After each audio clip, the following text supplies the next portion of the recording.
जय राधा माधव जय कुंज बिहारी।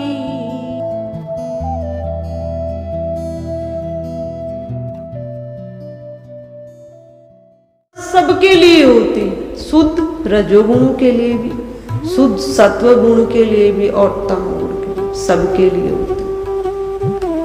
इसी प्रकार की प्रार्थना व्यासपीठ पर समस्त संत जन करते। तब भगवान जी ने भी विचार किया, अति उत्तम कार्य के लिए प्रस्थान करेंगे तो अपने इष्ट का स्मरण हमें करना चाहिए। भगवान राम जी के जो इष्ट हैं वो भगवान शिव है। भगवान राम जी ने वहीं पर एक शिवलिंग का निर्माण किया और अपने हाथों से उस शिवलिंग की वहां स्थापना की, जिसको हम क्या कहते हैं, रामेश्वरम। उस शिवलिंग को नाम दिया रामेश्वरम। परम रम्य उत्तम ये धरनी, महिमा अमित जाई नहीं बरनी। करूं यहाँ शंभु थापना, मोर हृदय परम कल्पना। भगवान राम जी के हृदय में आया कि इतनी उत्तम धरा पर मैं अपने इष्ट की स्थापना करूं। भगवान ने ये बात जामवंत से और अन्य जो वहां पर विद्वान थे, मंत्रीगण थे, उनसे। जैसे ही ये सब ने सुना, सब हर्षित हो गए। भगवान शिव की यहाँ स्थापना हो। भगवान ने अमुक ऋषियों को भी बुलाया और पूर्ण विधि विधान से, मंत्रों के उच्चारण से वानरगण मुनियों को लेकर आए और वेदों के उच्चारण से, शुद्ध उच्चारण के रूप से वहां पर रामेश्वरम नाम से शिवलिंग स्थापित किया गया। भगवान ने विधि विधान से पूजन किया और भगवान ने कहा कि जो मनुष्य इस शिवलिंग के दर्शन करेगा, केवल दर्शन करेगा, वह मेरे लोक को प्राप्त हो जाएगा। क्योंकि भगवान ने इस शिवलिंग की स्थापना स्वयं अपने हाथों से की, इसलिए इस शिवलिंग का अपार महत्व होगा। केवल दर्शन मात्र से मेरे लोक को प्राप्त हो जाएगा। दूसरा कहा, यदि कोई गंगा जल लेकर आएगा और इस रामेश्वरम शिवलिंग पर चढ़ाएगा गंगा का जल, तो उसे सायुज्य मुक्ति मिलेगी। उसे मैं स्वयं सायुज्य मुक्ति दूंगा, अर्थात मेरे ही समान वो मेरे में ही समा जाएगा, मेरे ही जैसा हो जाएगा। भगवान ने ये वहां पर कहा। और कहा भगवान ने, शंकर प्रिय मम द्रोही, शिव द्रोही मम दास।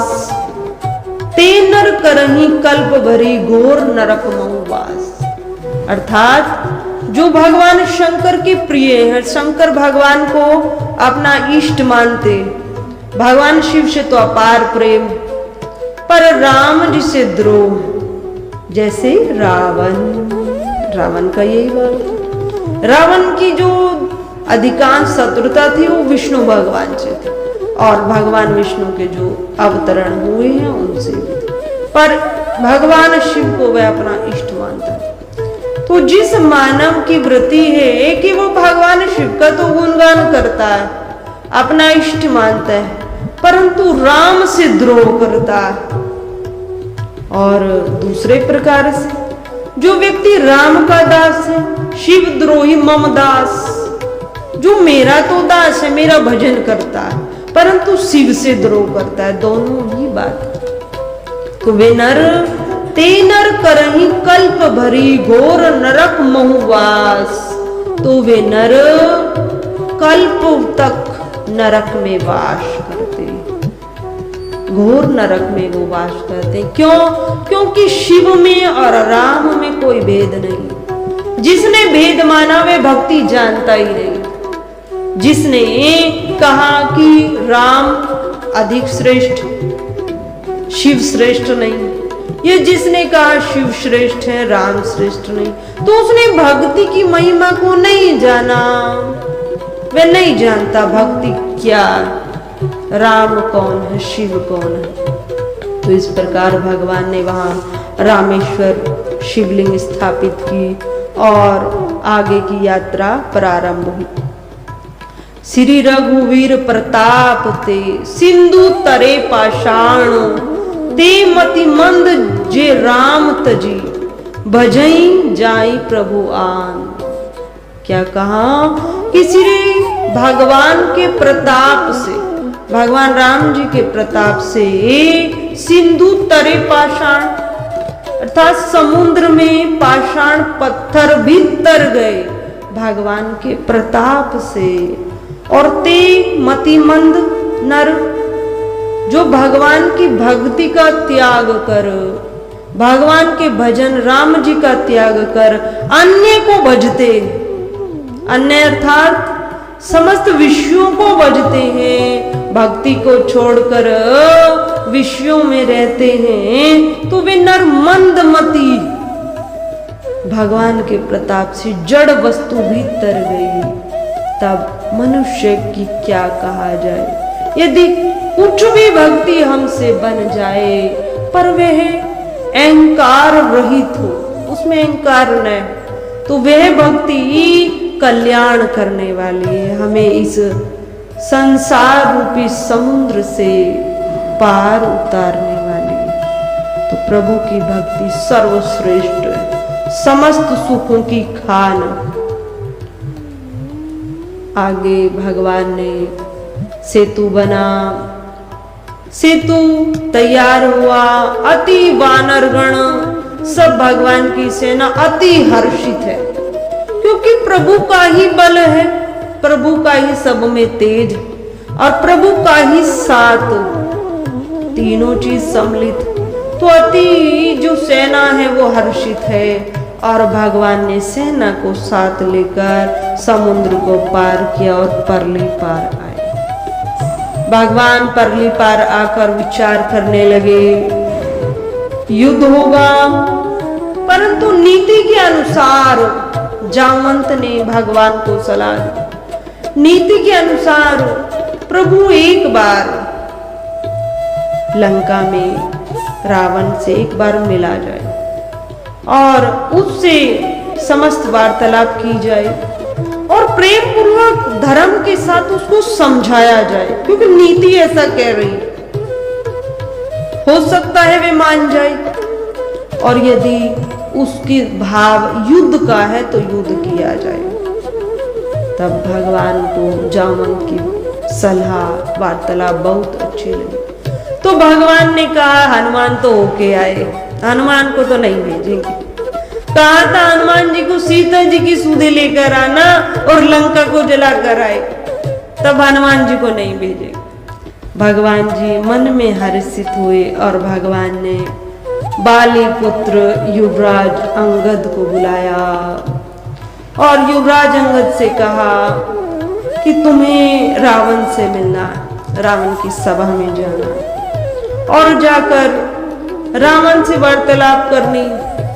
अब भगवान ने यहाँ कहा किस तरीके से वार्तालाप करना जिससे हमारा काम बन जाए और रावण का भी कल्याण हो जाए, रावण का भी उसमें हित हो और उसका कल्याण हो जाए। इस प्रकार की वार्तालाप रावण से करना भगवान ने बाली को आज्ञा दी।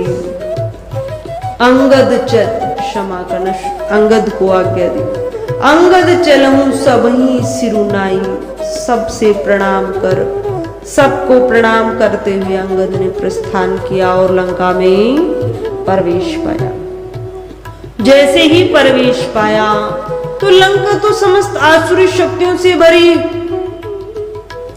तो लंका में प्रवेश पाया तो समस्त नगरवासी विचार में पड़े कि एक वानर ने इतना उपद्रव मचाया, अब ये दूसरा वानर आया है। तब रावण का एक पुत्र लंका में जैसे प्रवेश पाया तो अंगद को मिला और अंगद से पूछने लगा कि किस विधि से कैसे आया है लंका।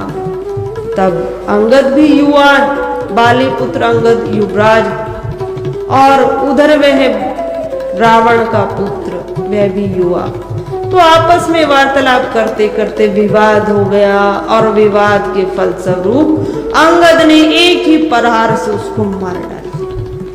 कोई रावण सामान्य तो था नहीं। रावण के कितने पुत्र बताए जाते? 1 लाख पुत्र, 1.25 लाख नाती, इतना बड़ा कुटुंब, इतना बड़ा कुटुंब रावण। तब अंगद भगवान के कहे अनुसार रावण की सभा में आया। रावण की सभा लगी हुई, परंतु रावण की सभा में आया तो जितने रावण के दास हैं, दूत हैं, सभासद हैं, वो सब विराजमान। और वही इस चिंता में कि एक वानर ने ऐसा किया, ये दूसरा वानर आया, क्या चर्चा रहेगी, सब इस चिंता में नगरवासी। अब जैसे ही रावण को ये ज्ञात हुआ कि मेरा एक पुत्र इस वानर ने, अंगद नामक वानर ने आते ही उसको मार डाला और अब मेरी सभा में आया और मुझे पुकार रहा है, रावण का मुझे वार्तालाप करनी। तो रावण उस सभा में आया, अपने सिंहासन पर बैठा और पूछा तुम कौन? जैसे ही अंगद ने बताया बाली पुत्र अंगद, तब रावण ने विचार किया कि बाली तो मेरा मित्र था, बाली ठीक है, कहां पर?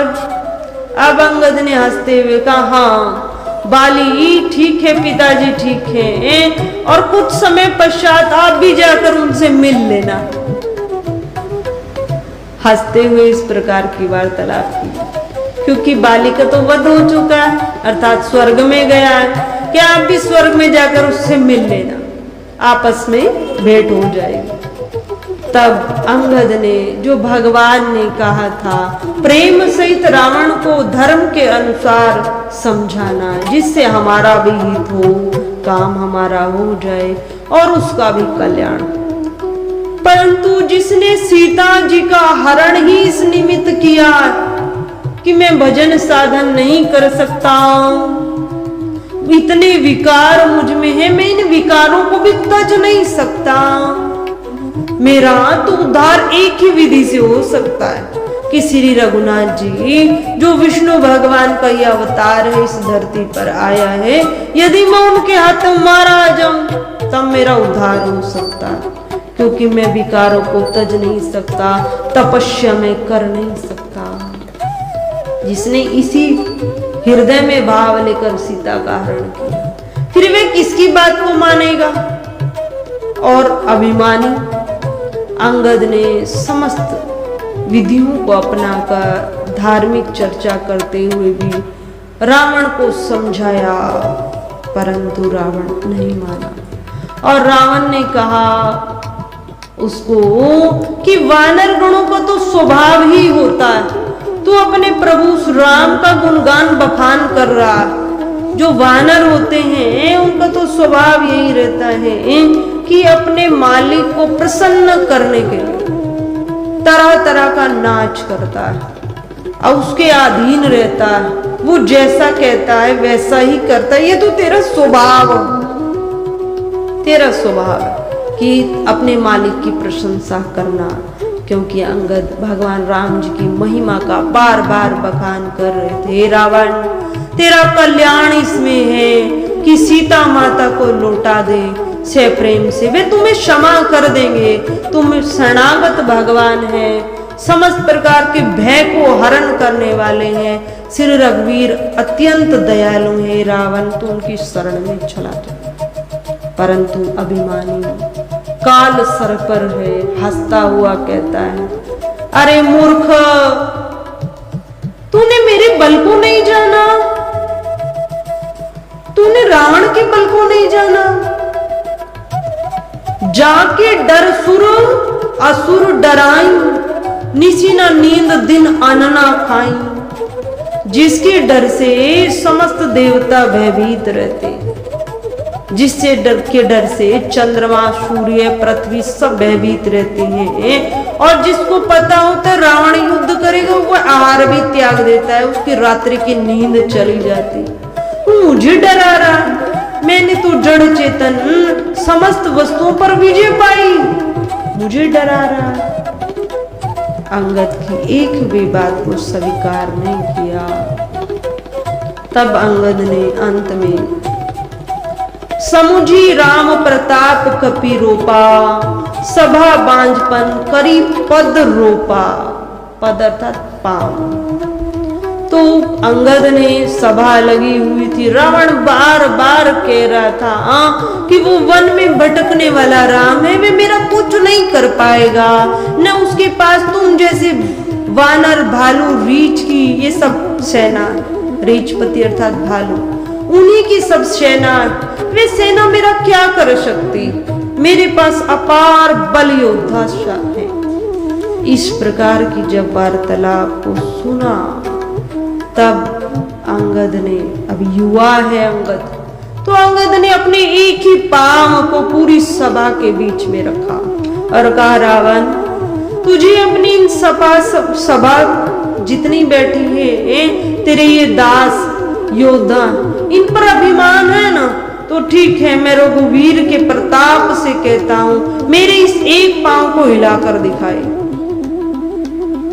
तब रावण हंसा, ये वानर क्या कह रहा है, परंतु वह वानर नहीं, वो शरीर से वानर है, उसके अंदर जो तेज है, उसके पर जो कृपा है, उस पे जो बल है, वो रघुवीर भगवान श्री राम जी का है। तब जितनी सभा लगी थी, प्रत्येक एक एक योद्धा आया और एक बार नहीं कई बार प्रयत्न किया, पर अंगद के पांव को हिला नहीं पाए। जितने योद्धा थे प्रयत्न करते, सफलता नहीं मिलती, सर को झुकाते और अपने आसन पर जाकर बैठ जाते। रावण देख रहा है। अंत में रावण अपने सिंहासन से उठकर आया, परंतु बाली भी धर्मज्ञ साधक, उसने पाया कि रावण ने भी कहा था कि बाली मेरा मित्र, मित्र अर्थात ये भी मेरे पिता के एक समान। ठीक है, अनीति से कार्य हो रहा है, काल सर पर है, अभिमानी, परंतु जैसे ही रावण ने पांव को हाथ लगाया तो अंगद ने कहा, मेरे पांव मत पकड़िए, आप श्री रघुनाथ जी के पांव का सहारा लीजिए, मेरा पांव आपका कल्याण नहीं करेगा, श्री रघुनाथ जी का पांव आपका कल्याण करेगा। अपने पांव को हटा लिया, पांव को हटाया, रावण पुनः अपने सिंहासन पर आया, पर रावण की जो श्री थी, अर्थात उसका जो एक यश था जो चारों तरफ फैला था, वो आज क्षीण हो गया और पुनः अपने सिंहासन पर सर को झुकाए बैठ गया। और अंगद ने भी वहां से प्रस्थान किया कि ये बिना युद्ध के मानने वाला नहीं। आकर अंगद ने समस्त वार्तालाप भगवान जी को बताया, समस्त वानरों को पता चली। अब यहीं से युद्ध की शुरुआत हुई। युद्ध प्रारंभ में सबके साथ नहीं हुआ। वानरगण जहां तहां फल खाते, राक्षस मिलते उनको मारते। धीरे धीरे धीरे धीरे युद्ध बढ़ता गया। युद्ध इतना बढ़ा कि रावण के पास बहुत योद्धा हैं, पर उन और इतने योद्धा तो ऐसे भी हैं जो उसके राज्य में रहते हैं पर अदृश्य रूप से रहते हैं। उन सब का भी आह्वान करके उसने युद्ध में सबको भेजा। पर जो मुख्य योद्धा हैं वो मेघनाद, कुंभकर्ण, अहिरावण, ये रावण के मुख्य योद्धा। एक एक करके युद्ध में ये भी सब जाते रहे, पर जिसके सर पर काल बैठा, जो आसुरी शक्तियों को लिए बैठा, उसका तो कल्याण अवश्य होगा, उस पर अर्थात उसका संहार अवश्य होगा। तो इस प्रकार धीरे धीरे धीरे धीरे सेना जो रावण की थी वे जाती रही और नष्ट होती रही। हनुमान जी युद्ध प्रारंभ होता, तो एक गिरी पर चढ़ते और शंखनाद करते। और जब सूर्य अस्त होता अर्थात युद्ध अब समाप्त होगा, फिर से एक गिरी पर चढ़ते और शंखनाद करते। तो इस प्रकार युद्ध चलता रहा, युद्ध चलता रहा, आसुर शक्तियों का संहार होता रहा। रावण, पता रावण को चला समस्त सेना मेरी धीरे धीरे नष्ट हो रही है, योद्धा नष्ट हो रही है, रावण भी युद्ध के लिए आया। अगर हम यहाँ पर विचार करें, रावण तो 4 वेदों को ज्ञाता था, क्या उसको ये ज्ञात नहीं हुआ कि मेरा पुत्र मेघनाथ जिसने इंद्र पर भी विजय पाई थी, इंद्र को जीत लिया था, इंद्रजीत भी उसका नाम था, तो वह भी मारा गया, कुंभकर्ण भी मारा गया, अहि रावण भी मारा गया, जिसपे मायावी शक्तियां थी, अपार मायावी शक्ति। उसके पश्चात भी रावण शरणागत नहीं हुआ। तो इससे विचार यह लगता है कि रावण स्वतः चाहता था कि मेरा भी संहार भगवान के हाथों से हो जाए। अब घर में कोई 12 सदस्य हैं, 12 में हम देखें कि 10 नष्ट हो गए, तो फिर भी क्या हम आशा रख सकते हैं मैं जीवित रहूंगा? आशा हम नहीं रख सकते कि मैं जीवित रहूंगा, मैं शरणापन्न हो जाऊं। उसी प्रकार 1 लाख पुत्र 1.25 लाख नाती रहा ना कुल में, क्या दिया ना बात। अर्थात ज्योति दिया कहाँ होता है? जब मानव होते हैं उसका कुटुंब होता है, उसके कुल में कोई उसको पानी देने वाला भी नहीं रहा। ऐसा नहीं है कि संपूर्ण लंका नष्ट हो गई, लंका में मानव थे परंतु वो सब सात्विक हो गए, अधिकांश नारी रह गई थी। योद्धा जो उनके पति थे, मनुष्य थे, वो सब नष्ट हुए। जो नारी थी, नारियों ने युद्ध में भाग नहीं लिया, तो नारी बहुत थी, तो वह सब जीवित रही। आने वाला जो वंश रहा वो पवित्र रहा, क्योंकि विभीषण का राज्य हुआ, तो आने वाला जो समय था वह सब पवित्र रहा। और राम राज्य की स्थापना हुई, तो राम राज्य